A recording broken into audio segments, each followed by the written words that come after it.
Depois de amanhã, faz 60 anos que uma outra bomba de plutônio atingiu Nagasaki. Por trás de tudo isso, alguns dos nomes mais brilhantes da história da ciência. Físicos geniais que se uniram para construir uma arma terrível de destruição em massa. Por quê? Esta é a história de um menino rico que se transformou num físico brilhante e morreu amargurado. Esta é a história do seu Manabo, da dona Kimil. Esta é a história de uma carta que mudou o mundo, enviada pelo cientista mais importante do século XX. É uma história de jovens idealistas e também de traições. Esta é a história da invenção da bomba atômica. Na Europa dos anos 30, os físicos lideravam uma revolução. Qual era o estado da física daquela época? O que havia de novidade? O estudo do núcleo atômico estava progredindo bastante nessa época. O átomo estava sendo desvendado. Ele é a menor unidade da matéria. É muito pequeno. 1/100º de milionésimo de centímetro. E o núcleo, lá no centro, é ainda muito menor. Quer ver só? Olhando bem do alto aqui para o estádio do Pacaembu, a gente tem uma noção das proporções de um átomo. Imagine que o átomo fosse desse tamanho, do tamanho de um campo oficial de futebol. Sabe qual seria o tamanho do núcleo? Só isso, uma pequena cabeça de alfinete. Esse era o sonho dos físicos nos anos 30 e 40, encontrar uma maneira de liberar essa energia monumental que está armazenada aqui, nesse núcleo atômico tão minúsculo. Laboratórios na Alemanha, já dominada pelo nazismo, abalaram a ciência ao provar que era possível romper o núcleo atômico. Funciona assim: os cientistas produzem partículas chamadas nêutrons e disparam esses nêutrons contra um núcleo, de urânio, por exemplo. O núcleo se quebra, vira outro elemento químico mais leve e o principal, acontece liberação de energia. Se pudesse controlar esta produção de energia que é liberada quando o núcleo quebra, você poderia ter uma fonte imensa de energia. Um físico húngaro fugitivo do nazismo, chamado Leo Szilard, logo percebeu o terrível potencial dessa descoberta. É que quando o núcleo se quebra, ele solta nêutrons. Esses nêutrons quebram mais núcleos, que soltam mais nêutrons, que quebram novos núcleos. Uma reação em cadeia, muito energética. Uma bomba. Em 1939, Szilard escreveu uma carta e pediu que um amigo mais famoso, Albert Einstein, assinasse. Nas entrelinhas, um apelo ao presidente americano, Franklin Roosevelt: fabrique logo uma bomba atômica. Devido ao receio de que os alemães fizessem isto, ou fizessem também uma bomba, porque os alemães também sabiam dos princípios básicos, todos sabiam. Em 1942, no deserto do Novo México, Estados Unidos, começou a construção da Central Atômica Americana, o Laboratório de Los Alamos, um investimento inédito. No pico do projeto tinha 120 mil pessoas trabalhando, dinheiro da época, 2 bilhões de dólares. Atualmente seria 10 vezes mais. No comando de Los Alamos, um físico genial, de 38 anos, boêmio, leitor de Karl Marx, um fã de poesia, que pela primeira vez ocupava um cargo de alta importância: Robert Oppenheimer.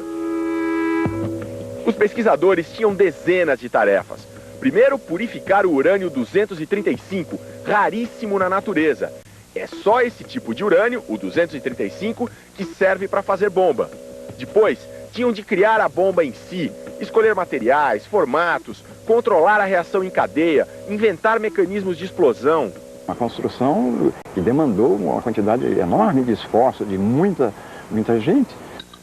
Mas eram tantos gênios como Enrico Fermi e Hans Bethe, e tanto dinheiro, que em menos de 3 anos a primeira bomba atômica estava pronta. Era feita com plutônio, uma espécie de parente químico do urânio. A bomba se chamava Trinity, Trindade. Explodiu num campo de testes, perto de Los Alamos, no dia 16 de julho de 45. Num depoimento emocionado que gravaria anos depois, Oppenheimer disse que ao ver o clarão da bomba, lembrou-se de um trecho do Bhagavad Gita, livro sagrado do hinduísmo. Agora eu sou morte. Sou o exterminador de mundos. Os cientistas que viviam no laboratório tinham agora um dilema no mundo de verdade. Explodir ou não a bomba contra um alvo real, contra uma cidade, por exemplo. O físico Leo Szilard, que começou essa história toda, quando mandou uma carta para o presidente Roosevelt, dizia: melhor parar por aqui. A Alemanha já tinha se rendido e não possuía a bomba atômica. Mas a guerra ainda não tinha acabado.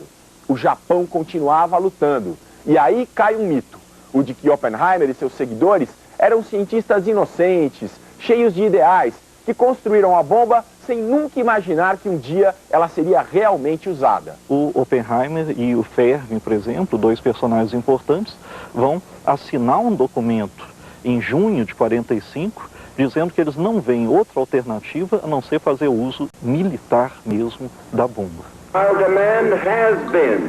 O presidente Harry Truman, que assumiu depois da morte de Roosevelt, decidiu jogar não só uma, mas duas bombas sobre o Japão. A de Hiroshima, feita com urânio, foi lançada em 6 de agosto de 45.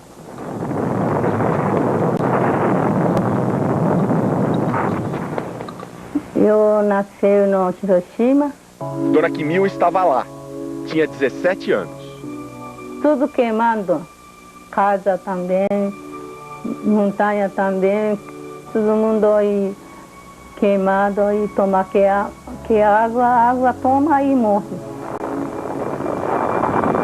A de Nagasaki, de plutônio, explodiu 3 dias depois.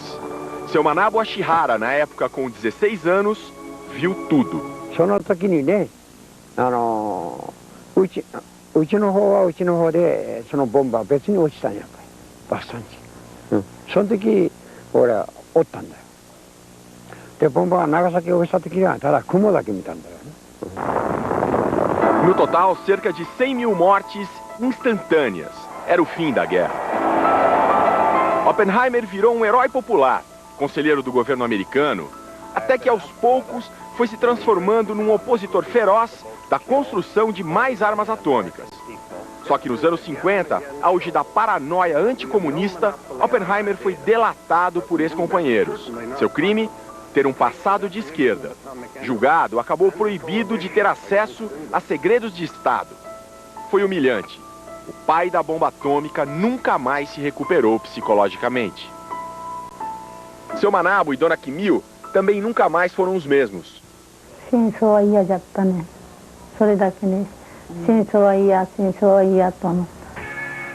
Assim como vários cientistas que enfrentaram profundos problemas de consciência. O mundo nunca mais foi o mesmo. Como disse o próprio Oppenheimer, a bomba atômica fez a física conhecer o pecado.